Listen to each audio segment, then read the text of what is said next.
que es ¿qué o quién es Dios para ti? Em, para mí, has dicho, Sí. Jesucristo. Para mí no es un qué, es un quién. Ujú. Dios no es una cosa, Dios es una persona.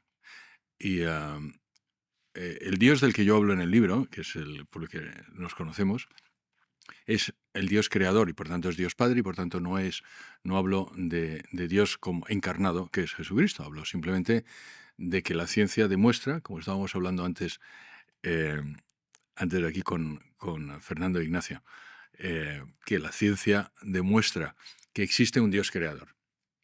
Pero digamos, a esa creencia o a ese hecho se llega sin necesidad de tener fe.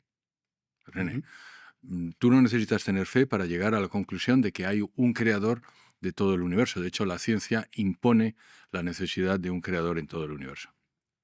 Personas que no son religiosas han llegado a esa conclusión. Y luego se puede ser religioso o no. Pero en mi caso, yo soy cristiano y soy católico y por tanto para mí ese Dios que creó luego se encarnó en una persona que es Jesucristo, eh, que es Dios hecho hombre, y ese es el Dios del que hablaron los profetas. Ese es el Dios que nos anunciaron. Ese es el Dios que además es espectacular, porque si lo piensas, lo que crea escándalo en la gente, en los paganos de aquella época, es que Dios, creador, se haya convertido en una persona. Bueno, pues nos quiere tanto que se ha convertido en una persona como tú y como yo, para sufrir como tú y como yo. Eso es la pena. Ujú. ¿Y quién creó a Dios? Nadie.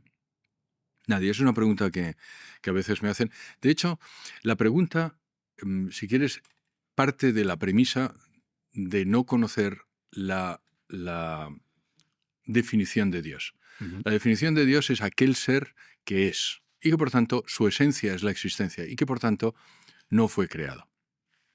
Dios es el ser que no ha sido creado.